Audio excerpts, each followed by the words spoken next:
My name is Alara Quinn, and I'm 29. In commercial real estate, you learn to read a building like a heartbeat, traffic flow, load bearing lines where the stress lives. Money is the same way. It tells you where the crack will start long before you hear the sound. My husband, Ethan Vale, called himself a brand strategist, which meant good months and bad ones, and me floating the difference because image matters. 2 years after we married, we bought a house together, both on title, both on the note. The mortgage auto-debited from my account because I liked clean lines and on-time everything. Ethan liked the gym. In January, he found a new one. My trainer is a beast, he'd grin, glowing. The phone began living face down, a small, black eclipse on our kitchen island. Work stuff, he'd say, smile like a dare. The unraveling started on a Tuesday in July, when a client rescheduled and I came home at 6:30. Our driveway held Ethan's car, and a pearl-white coupe I didn't recognize. The house was syrup quiet until I heard laughter upstairs. His laugh. A woman's voice, low and pleased. I knew the shape of that sound. It didn't belong to me. Our bedroom door was half open, like mercy. 3 seconds was plenty. Skin, sheets, the unfocused devotion of people who believe they were alone. She was all edge and radiance, hair caught up in a careless knot, sports bra tossed like punctuation on the chair. We'd picked out together in Costa Mesa. I didn't throw anything. I didn't cry. My body remembered contracts and contingencies. My mind took a picture. Ethan saw me first. Color drained. Bravado didn't come. The woman, the trainer, I would learn, reached for her leggings, the kind of calm that believes in second acts. I said one sentence. Get out of my house. She left without a lecture. The front door closed with a click like a signature on a page. Ethan started with the script. It's not what you... It's exactly what I think it is, I said. How long? 2 months, maybe 3. Try again. He looked away. 6. 6 months. Half a year of faces turned toward each other, while mine looked at spreadsheets and roofs and load paths. Half a year of me liking posts about his grind, while he paid for hotel rooms with our card and labeled Venmo transfers with hearts. Later, I would prove all of that. Right then, I just walked into the closet, took a carry-on, and packed like muscle memory. Charger, blazer, one dress that makes everyone behave. I booked the airport Marriott on my phone in the hallway. I didn't slam any doors. The night tasted like tap water and old air. Hotel art, a view of the rental car lot, the number of steps to the stairwell if the elevator failed. I counted everything that could be counted because grief was unsolvable. Ethan called 15 times. 4 voicemails that used words like us and work through. What we have, he kept saying. Not who we are, what we have. Mourning is a better judge than pride. By 9, I was in a glass-bright office in Newport Beach, across from Rachel Chen, divorce attorney, late 50s, precise haircut, the kind of calm that comes from having litigated the same set of sins for 15 years. She listened without interrupting, fingers resting on a legal pad like a metronome. When I finished, she asked, "Do you want to be fair or do you want to be smart?" "What's the difference?" "Fair is arithmetic. Smart is architecture." She leaned back. "California is community property. No prenup?" I shook my head. "Then anything acquired during the marriage is presumptively split, unless it isn't there to split, legally. We can establish an irrevocable family trust for estate planning, co-beneficiaries your parents, successor trustees, documented and disclosed. Legitimate purpose, clean timing, no concealment. It will hold." He'll say it's fraud. He'll say many things. You will have evidence. We will have purpose. A small smile, not warm, knowing. He's been at this longer than 6 months. You've been underwriting the brand. You don't owe him your savings on the way out. I don't want to scorch the earth, I said. You won't. You'll irrigate your side of it. Names slid into place like tiles. Philip Hartman, estate planner. Diane Foster, the opponent we both hoped for, because known sharks are easier to map. Judge Judith Ramirez, if we drew her calendar, a whisper of fortune. Rachel outlined the timeline. Establish the trust within the week. Transfer liquid assets. Leave a cushion in the joint account so nothing screams. Gather proof. Device backups, card statements, building security logs. I would need to be very boring in a very documented way. Boring wins. I signed engagement letters with a hand that didn't shake. Rachel tapped the pad once. There will be a moment when he thinks he's winning. Let him. It helps. That night, I drove back to the house at a time I knew he'd be out. 7:30, leg day. The quiet felt like an emptied pocket. On the dresser, his phone charger curled like a white question. In the laundry basket, a towel with a lemony, unfamiliar detergent. I took what was mine and what I'd bought, nothing more. On the fridge, our grocery list in his handwriting. Oats, almond milk, limes, protein bars. I added one line beneath in neat block letters, call your trainer. By Friday, the trust documents were drafted.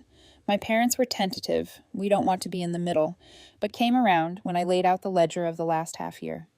I moved $340,000, documented, disclosed, irrevocable. I left $25,000 sitting where it always sat, like a decoy heartbeat.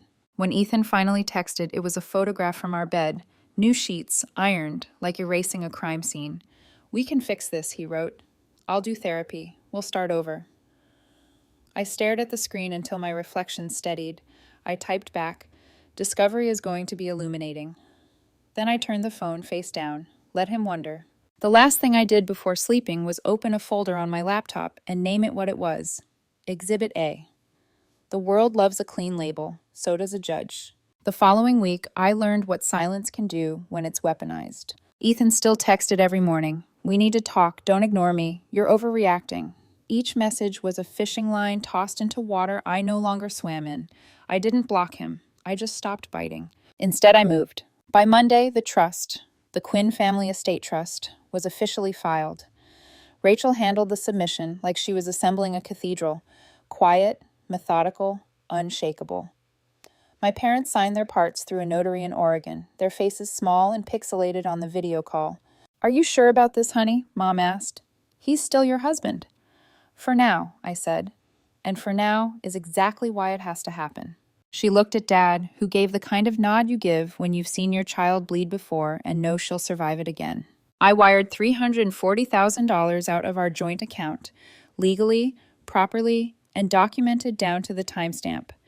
I left $25,000 behind like a decoy heartbeat so he wouldn't panic and lawyer up too soon.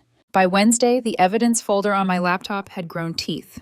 Security camera clips showing the trainer, Sienna Blake, 28, according to her public Instagram bio, entering and leaving our house 14 times over 6 months. Venmo transfers labeled "Thanks again" and "Leg Day reward." Hotel receipts from the same Hilton near her gym. There were text threads, too. He'd never changed his iCloud password. The same password we'd set up together years ago, our anniversary date.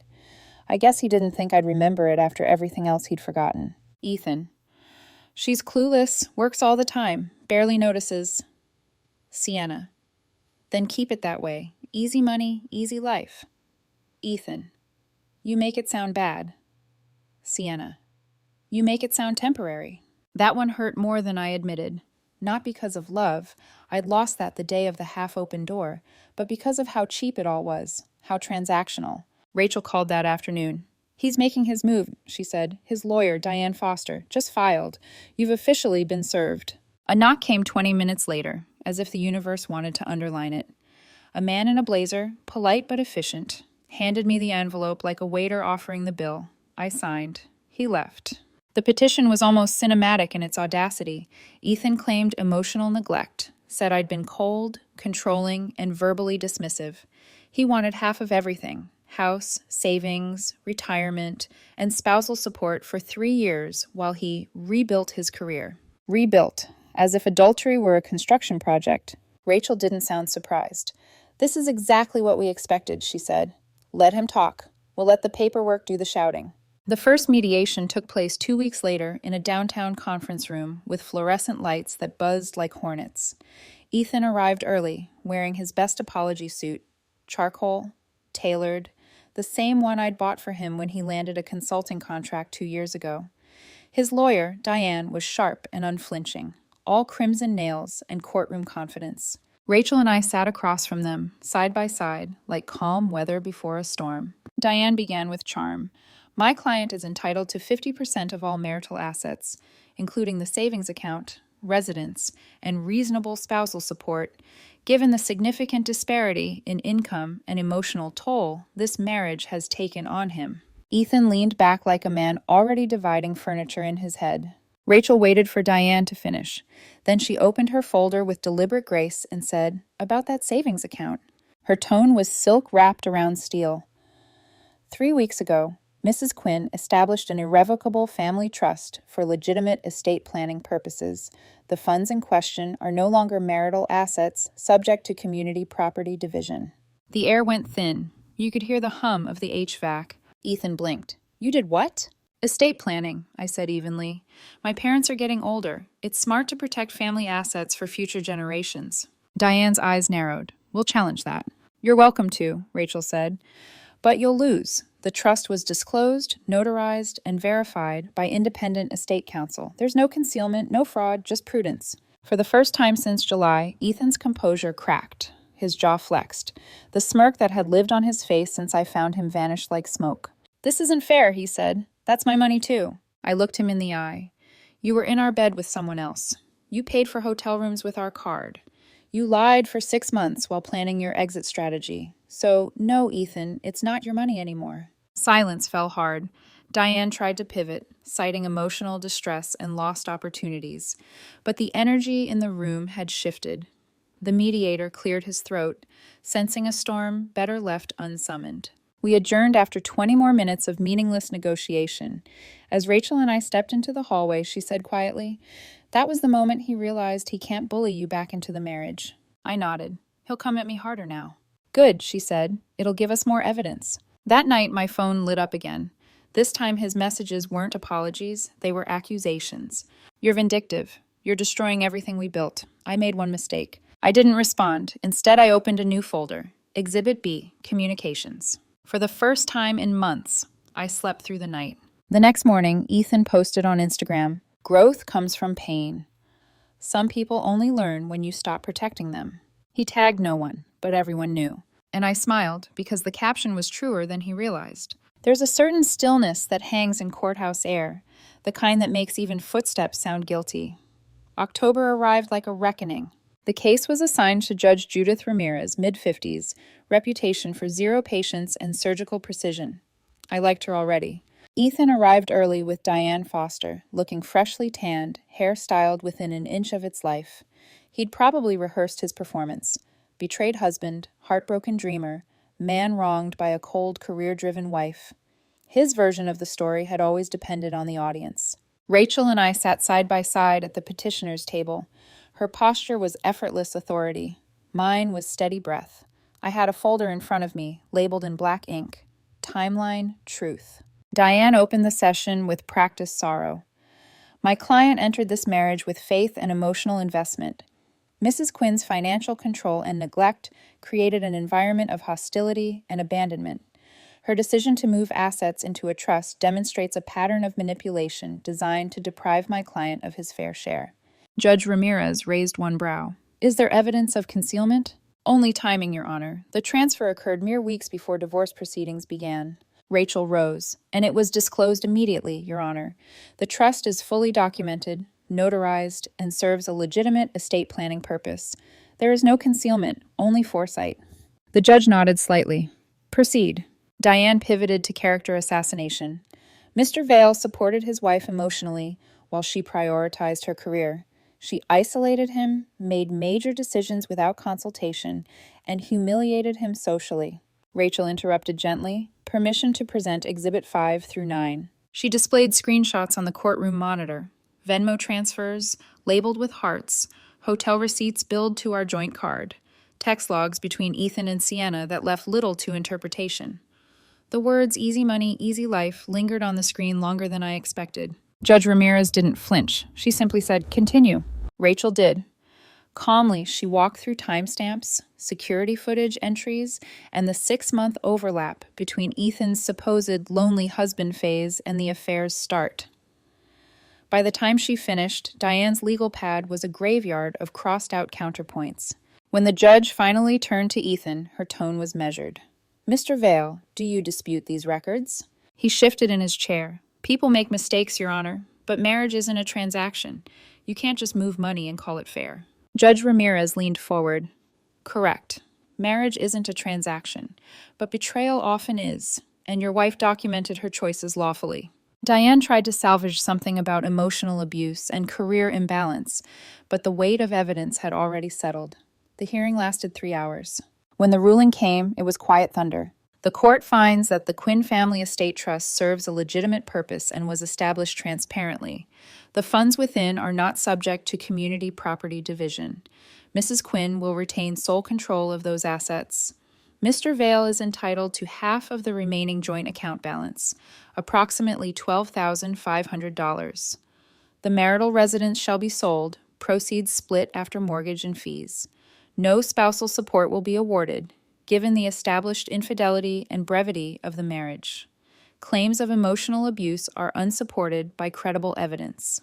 The gavel struck once. Ethan didn't move. His mouth opened, then closed again, like a man realizing the script had ended without his final line. When the judge dismissed the court, I stood, smoothed my blazer, and walked toward the exit. Outside, the sun was so bright it felt almost mocking. He caught up on the courthouse steps, eyes red-rimmed, voice ragged. "You destroyed me, Alara. Are you proud?" I turned to him. "No, I'm just done protecting you from consequences. You loved me once. I loved the version you pretended to be. Turns out she didn't exist." His hands trembled, searching for something to hold, rage, guilt, memory. There was nothing left to grab. "Who does this make you now?" he asked bitterly. I thought about it. "Free," I said. He laughed once, a sharp broken sound. "Enjoy your money." "It was never about money," I said. "But I'm glad it ended there instead of love." He walked away without looking back. That evening, Rachel called. "Congratulations," she said. "Feels strange," I admitted. "Winning doesn't feel like victory." "It never does," she said. "It just feels like silence after a storm, and silence is underrated." I poured a glass of wine and opened my laptop. The folder named Exhibit A was no longer evidence. It was history. I moved it to a new one labeled Closure. The next morning, I woke up before sunrise. For the first time in months, there was no pounding in my chest, no half-open doors in my mind. Just light creeping through the curtains and the quiet realization that the worst had already happened, and I'd survived it. It's strange how peace doesn't arrive with a parade. It just slips in quietly one morning while you're making coffee. The house sold fast. The market was still hot, and buyers loved the open concept that once felt like a metaphor for our marriage. After paying the mortgage and realtor fees, I walked away with $87,000, enough to begin again, but more importantly, mine. Ethan took his half and disappeared. I didn't ask where. I found out anyway. 3 weeks later, a mutual friend sent me a screenshot. Ethan, tagged in a photo at a rooftop bar, arms slung around Sienna Blake. The caption read, "New beginnings." I didn't react. You learn not to when you've already seen the ending. 19 days later, he messaged me. "Ethan, I made a mistake. She's not who I thought she was. Ethan, can we talk?" I didn't reply, but curiosity is a stubborn thing. I checked Sienna's profile, gone private. Then I got another message, not from Ethan, but from someone named Caleb Myers. "Caleb, you don't know me. I'm Sienna's ex." Caleb, "She was seeing me while she was with your husband."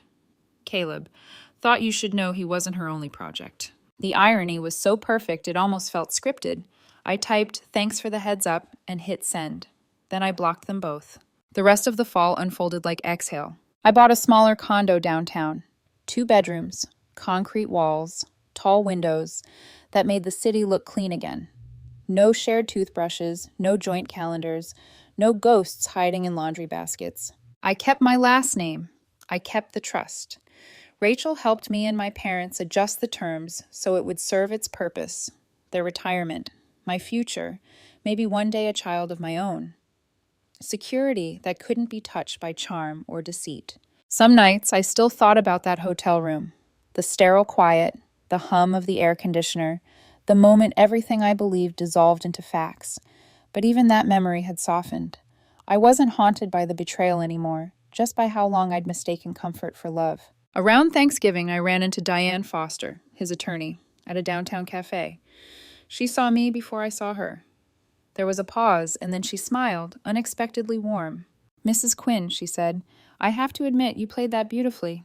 I didn't play, I replied. I just stopped losing. She tilted her head. Most people crumble when faced with that kind of deceit. You turned it into a blueprint. Guess I'm in real estate, I said. She laughed softly and wished me well. When she left, she looked lighter too, as if even adversaries appreciated when justice landed cleanly. By December, the world felt different.